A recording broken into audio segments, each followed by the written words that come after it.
Hello, it's Tuesday the 27th of August, and we're talking to you right now from the comfort of our own home. And we'll tell you a little bit more about how we got here in the next podcast. But right now we're just doing a little bit of catch up, so we have a wee bit of a tale to tell about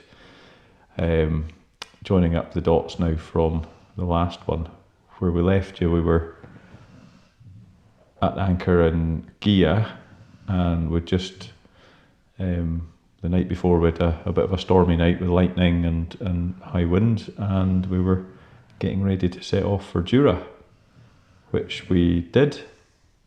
We had a few visitors as we were getting ready to set off. A couple of kayakers came over for a blether, and then a local fisherman, he'd stopped by just to have a chat, which was really nice.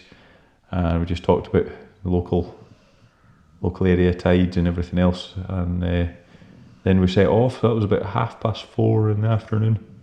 We set off. Yeah, the tide was just turning, so when the fisherman came back into bay, he was able to tell us that the tide was... It was still going the opposite direction. Still going the opposite from what we wanted it, so... But that's what we were kind of expecting, and we were trying to get going quite early on to maximise the amount of tide that we had, so that was fine actually. It worked out. It was grand, it worked perfectly, because we just came out of the protection of Gigha and round the corner to make the crossing to Jura when the tide was in our favour, so it was quite good. Yeah, it was actually a really nice row, considering the day before it had been so brutal getting up to Gigha.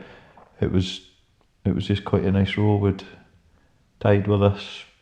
The remnants of the sea was sort of with us, helping us a little bit, and we made good progress across to Jura. We saw the Calmac ferries passing twice, over heading from the mainland over to Islay, and we got into Loch na Mhairi at Craig House on Jura. It's about 9:15 when we actually arrived and dropped anchor. And it's a beautiful sheltered anchorage there. It's protected with islands, so it's essentially a big bay, and it's protected to the seaward side by a series of islands, and offers really good shelter. So we tucked in there, dropped anchor well before the forecasted wind picked up, and we had a reasonably peaceful night. It was so still when we arrived. There was actually midges. Yeah. So we didn't hang about. Yeah, we didn't hang about on deck too long. We just had dinner and bedded down, knowing that we might have to move anchor, lift anchor and move in the morning, because the wind was due to change direction again. So that's what we actually did. If you can hear a little grumbling sound in the background at the moment, that's Jura snow rain. Not the island of Jura, this is the Jura the dog. Puppy dog Jura, who just happens to be named after Jura the island and the whisky. Yeah, Jura the magic whisky dog. So Allan was finding it quite traumatic being so close to the distillery and not being able to go in. And things got worse for him the next day, because the wind changed direction as it was forecast to, which meant we had to move our anchorage. And this time rowing closer to the actual Jura, not the outlying islands. Yeah, so it was quite an interesting task though, because the wind was quite fresh from the west, so we were actually at risk of being on a lee shore, so we were keen to lift anchor before it really got quite fresh. And we got a little bit of a lull in the wind. We'd planned quite meticulously what we were going to do, how we were going to go about it. And as we lifted the anchor and started rowing, I realised there was some ghost fishing gear or stray fishing gear. So it's fishing gear that it had been cut off or something had happened to it. There was no buoy on it, but the rope was still there, and it was a floating rope, and the rope had actually got tangled around our dagger board and our rudder. So we had a little bit of a job on our hands to free that as we'd lifted the anchor. So it was a case of just grabbing it with our boat hook, and we cut off the offending rope, and we made clear of that. So not so handy, and hopefully nobody else gets fouled on it, although it will still be there, so there is a risk of that. So we went over to the west side of the loch to get shelter, and yeah, that gave us good shelter for a while. And then was it the following day we lifted anchor to? Yeah, the following day it was actually quite a nice day, and people were questioning why we didn't actually row that day. But we knew there was high winds being forecast from the south that evening. Yeah. And we weren't 100% sure that there was going to be appropriate shelter further up the coast. So we made the decision to stay in the loch and move so that we could have a bit of shelter from the land for southerly winds. Yeah. So we got even closer to the distillery then. Really heartbreaking for Allan, because now he could smell the malt in the distillery, and probably could at this point just swam into shore to get a bottle. Well, I got as far as getting in the water. Well, you did, because Bodie needed a bottom scrub. Yeah, so yeah, the temperature put me off swimming for the shore because it wasn't the warmest. Yeah, his face was a picture. It was pretty cold in there. To the point where I was saying, just get out. Bodie's bottom can wait for another day. Yeah, no, I managed to get the worst of the marine growth off the hull and back out, and was mildly hypothermic, so it took a little bit of warming up. Yeah. Yeah, so then we set off. We set off the next day Following in morning, and pouring rain. Yeah, it was utterly miserable. And pretty misty. We had planned to get up to the north of Jura, around about Ardlusa Bay, which is a beautiful little bay, really actually quite well sheltered. And this was a difficult one for Mhairi, because Mhairi's favourite gin comes from the Isle of Jura, and it's Lusa gin. And I deliberately chose Ardlusa Bay because I thought it won't be so painful for her, because Lusa Bay, just slightly further south, I thought that's actually where the distillery was, but as it turns out, we were a couple of 100 metres away from the distillery. Yeah, it was literally through the trees. A family were out on their paddle boards and kayaks and stopped by for a chat. They were on holiday, staying in a house right next door to the distillery. Yeah. Took great delight in informing us, but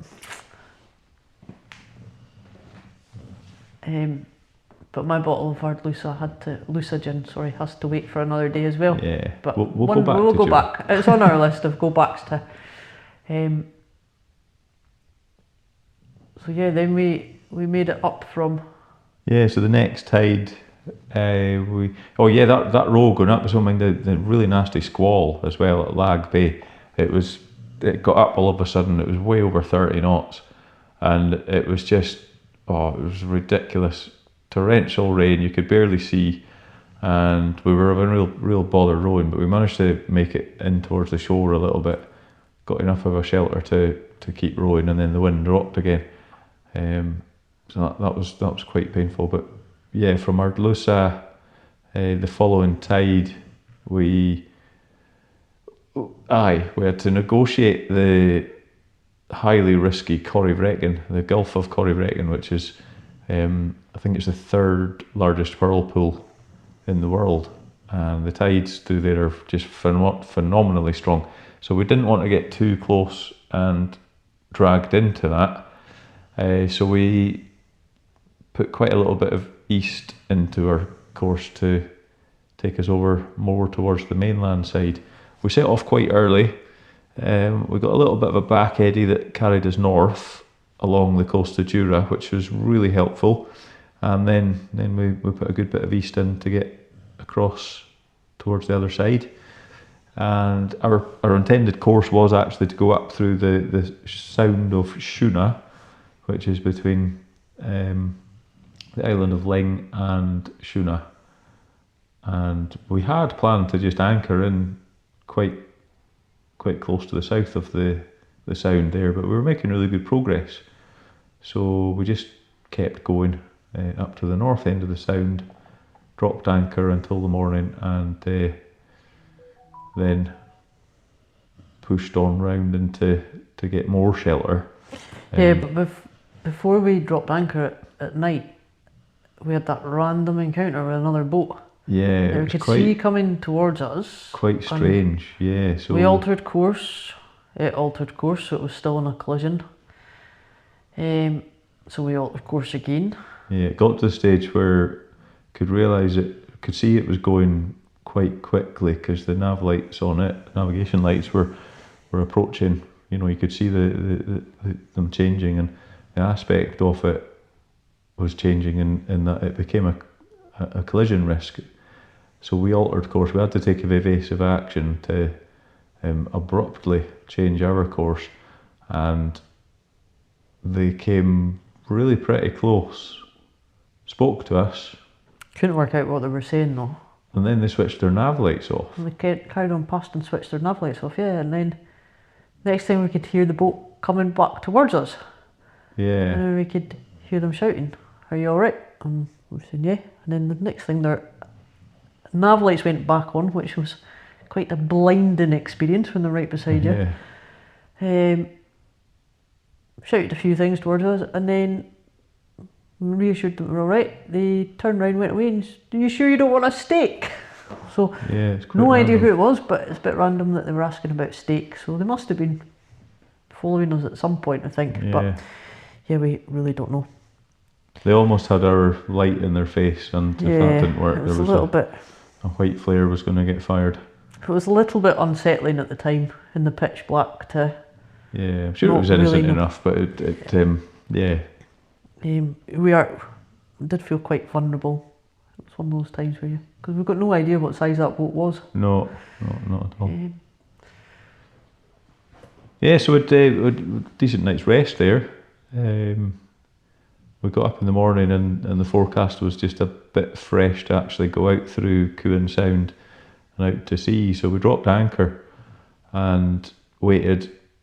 So just as we were preparing to leave Cuan Sound, we got a visit from a chap called Eddie on his paddleboard.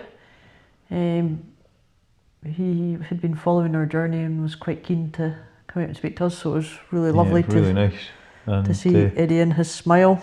Eddie came back, he went off and did his own thing, took some photos, and then he came back just as we were hauling anchor, and he actually paddled alongside us, so we had a really nice blether on the way out. Yeah, Quite really enjoyed nice. that. So also on the way out we passed a couple of old lifeboats that have been repurposed as Airbnb accommodation. So Yeah, they look pretty quite cool. Might have to go and stay in one of them. And we'll add it to the list of places to visit. So when we got out of the Sound to make the journey over to Mull, it was quite fresh still. It was Yeah, a fair bit of motion. It was beam on, so it was side on as well for the first few miles, and we had to get around the outside of Easdale Island and Inch Island to then alter course. And once we'd altered course, the wind and the waves were more behind us, so it was a bit faster going then and a bit more comfortable. And again, it was a nice row once we'd got the weather behind us. And over to Mull we went, and as we approached the Sound of Mull, the tide really was with us there because we were doing about 5 knots, which is quite fast for Boudicea. And we got round the corner and things changed. We slowed down. The wind was more head on then, as we sort of fought our way up the first bit of the Sound of the Mull, and we got as far as Craigmuir, so it was a little bit further than we'd actually intended to get to, but it was a good spot to drop anchor, very sheltered, and we had a good bit of rest. The following tide we decided not to row because it was quite fresh. Yeah, we also weren't feeling particularly great, so we just made the decision just to stay and rest an extra tide. And the weather wasn't really that great. We could have pushed on, but the weather wasn't great. And actually when we did start rowing the next day. On the brilliant forecast. It was quite brutal. It was traumatic. It was. We managed 6 whole miles the following tide. Oh, it was just awful. It was just soul destroying. And that was supposed to be a good weather forecast, and it wasn't. It was fresh. Yeah, so the night before, actually, in the dark and things, it would have been even worse. So things happen for a reason, and that's why we didn't move that night. Yeah. But that was probably the worst 6 miles of the trip. It was. However, the following row, so we made it up to Fishnish Bay, and the following row was just, it was epic in rowing terms, but we were just a bit deflated from the previous row. It took a wee bit of the icing off the cake there, so we had the tide with us, light airs, so the wind wasn't really holding us back, and we were doing 3 to 4 knots most of the way. Yeah, it kind of went from the worst row to one of the nicest rows. Aye. Just the downside was it was in the dark, and it would have been absolutely stunning in the daylight, I think. I know, because it's a beautiful part of the world. We made it to Tobermory in really good time. We did about 11 miles in about 3 hours, which was, if the whole trip had been like that, we would have been home in July. If only, yeah. If only. So we got in Tobermory Bay, arrived at Tobes, dropped anchor, and with a peaceful few hours anchored. Then the rain started. Yeah, and it didn't really stop, did it? No. Yeah, it was a bit miserable with the rain. Gunny came out to see us.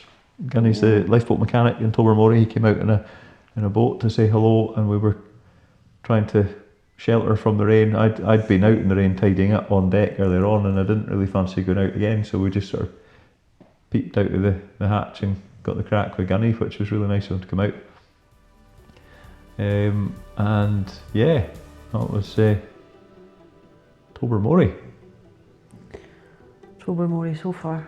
Yeah, so we'll do another podcast shortly and give you a bit more of an update.